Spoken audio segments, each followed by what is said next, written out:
Fun story, I just had this whole video finished. I pressed the wrong button, deleted it, and I could not find it, cannot find it.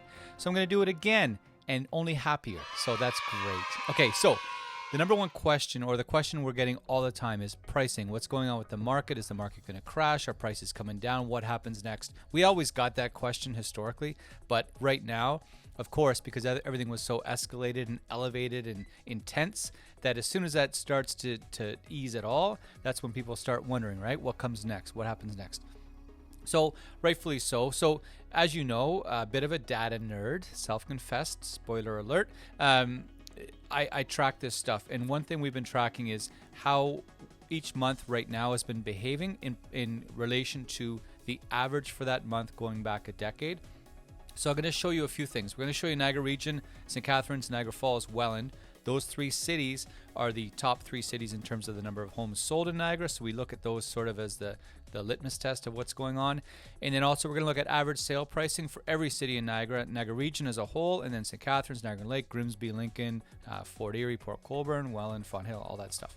So we'll get into that as well. And then a bit of prognostication or theories on what we're going to see over the balance of the summer and then into the fall. Okay, I think that makes sense. Okay, let's get to it.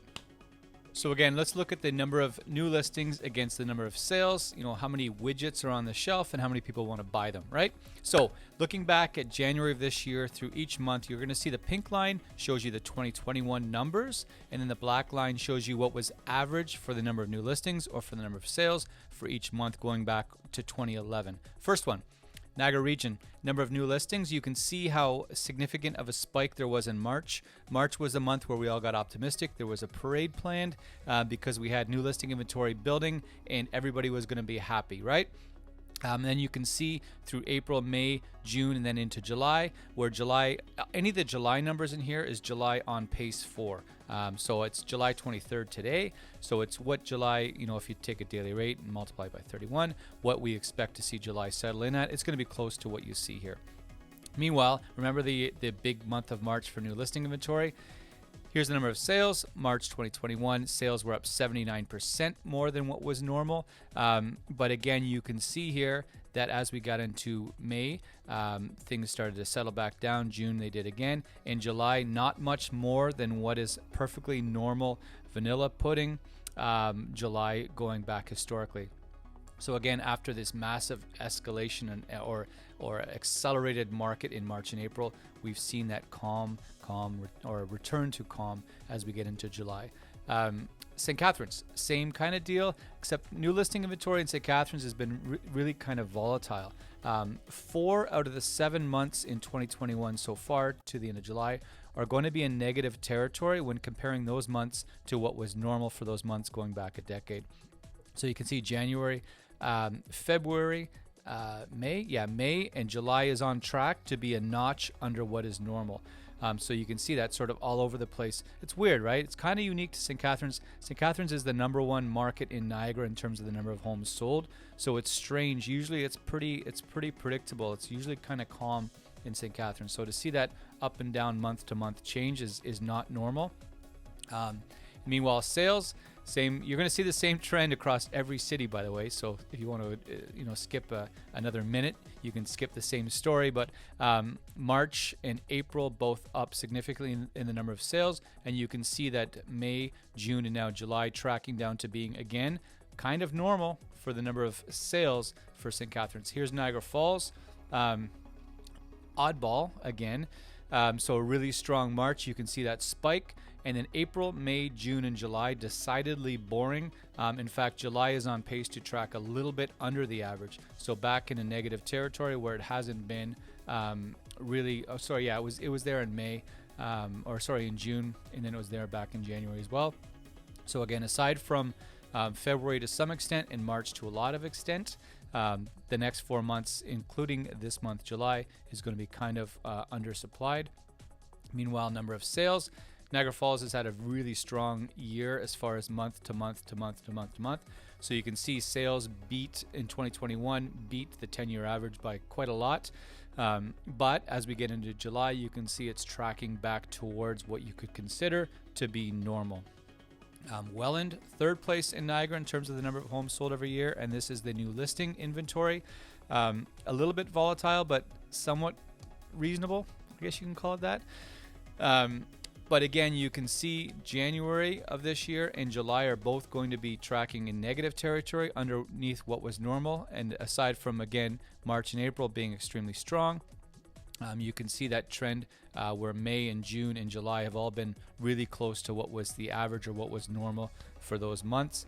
And then again, same refrain for the number of sales. You can see here March and April up significantly over what was normal. May started to track, June started to track, and July almost close to what was normal for the month of July going back a decade. Again, resembling somewhat the month of January this year. So sort of bookending the first 7 months of the year. So right back down to normal for the number of sales. So again, whether you look at Fonthill or Fort Erie or Grimsby, the graph is going to resemble somewhat market to market, very much similar, except for the smaller volume markets, Niagara Lake, Fonthill, Port Colborne, Lincoln, where there's not a ton of sales. It's a bit more volatile, right? Because outliers have a greater impact, strange months have a greater impact. So that's why we look at St. Catharines, Niagara Falls, and Welland. Because they have, again, larger or more data in the data basket, which you can put more weight into. But that gives you the supply and demand so far here in 2021. So the truth is, people don't really care about supply and demand or days in the market or how many, the months of inventory, all this other stuff that we like to throw around. What people most want to know is, cut to the end of the movie, what's pricing doing? Sale pricing, what's going on in my neighborhood? Am I going to have to pay more to buy? Am I getting more to sell? What's really happening, right? But the reality is all those things I just mentioned factor in and funnel down, and the end result of those is what's happening with pricing. So I'll skip to that, skip to the results of this, but the average sale pricing in general, whether you look at the Niagara region or across city to city, has done very similar things. These graphs you're going to see are going to go back to January 1, 2020. A big sort of bump or the big movement in pricing happened towards the end of 2020, October, November, December into January. You'll see they all had a similar bump where pricing went up 10, 11, 12, 15% in the span of those 90 days. And then since then, here in 2021, it's kind of bounced around in general for most markets. So right here, you can see the Niagara region average sale price year to date is sitting at $692,000. June and July of this year are both at around $704,000. Good for second place all time. It was back in April where the average sale price actually was a notch higher than, I think, 708, something like that. But again, year-to-date average sale price Niagara region, $692,000. But you can see October, November, December, January, you can see that steeper escalation than other places, if only briefly. And then again, a sort of bouncing around since then. St. Catharines average sale price year-to-date is at $629,000. Again, monthly numbers on their own aren't a great indicator of the market. You sort of have to look at trends, right? But it's interesting to see that St. Catharines for July at $608,000. They're at the average annual of $629,000, and you can see how different July is than June. But again, you can get $2-3 million sales that will actually impact the data for St. Catharines. And to some extent, that's what's happened. But you can see again, November, December, January, how there was that spike, and then it's bounced around since then. Niagara Falls, same things. Look at the spike as we got through to the end of 2020 and at the beginning of 2021. And again, it's bounced around since then. Year to date, average sale price in Niagara Falls, $651,000. July of this year right now, again, it's July 23rd, but if the month were to end, the average sale price is at $668,000, which would be the highest on record for Niagara Falls. Welland, same kind of deal. Aside from that bump that happened, was it December, I think it was, you can see this sort of steady trajectory for Welland. The last 3 months in Welland have been over $600,000 average sale price. So right now, year to date, Welland's at $580,000 for the average sale price. However, May, June, and July are all over $620,000 in that range. So July right now is at $623,000, which would be a record month if it were to stop today. Niagara Lake, speaking of volatility, it looks like one of those, ECG tests where it just beep, beep, beep, beep, it's all over the place.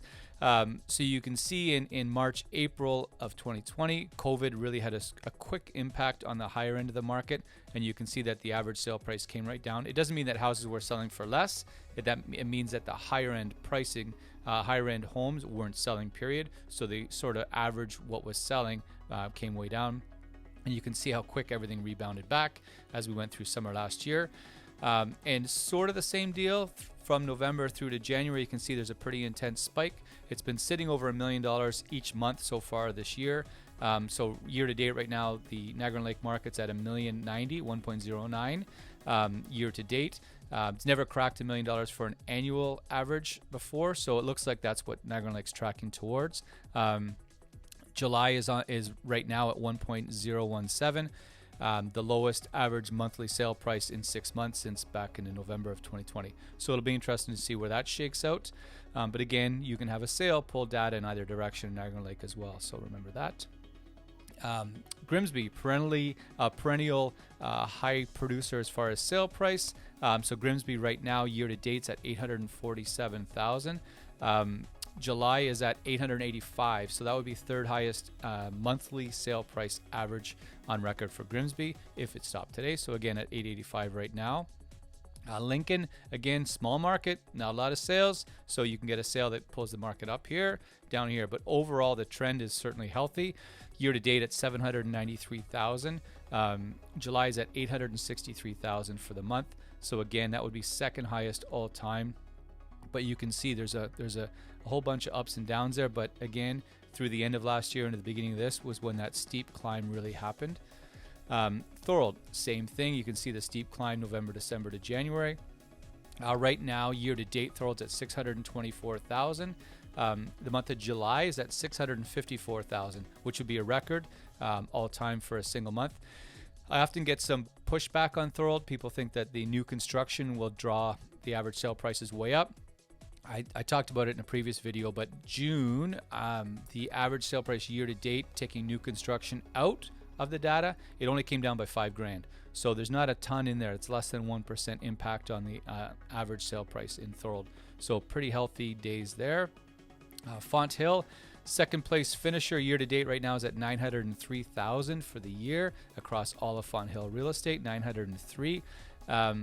July is at 884,000, but again, you can see a couple months back, Fonthill cracked $1 million for the first time ever for a monthly average sale price. Again, though, lots of volatility, but a lower volume market, so you're going to get that. Port Colborne, same deal. Port Colborne and Fort Erie can be greatly impacted by a large lakefront property that can draw the data up. But you can see the overall trend, what's happening. Port Colborne, though, average sale price right now is at $748,000 for July, a record by a long shot. So you can expect August to come back down a bit because, again, there was obviously a few outliers in that data. But overall, the trend is strong. Port Colborne year to date is at $653,000. Fort Erie, right here, year to date at $634,000.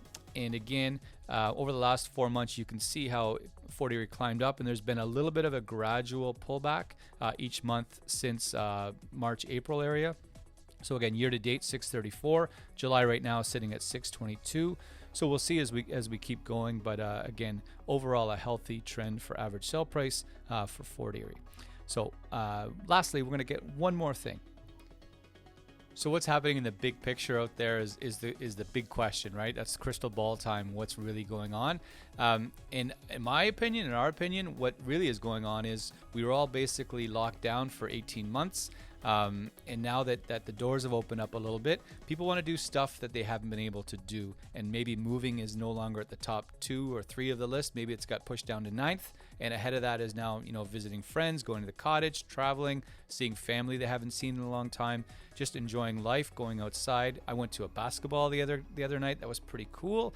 Going to dinner, all this sort of stuff. Life stuff, right?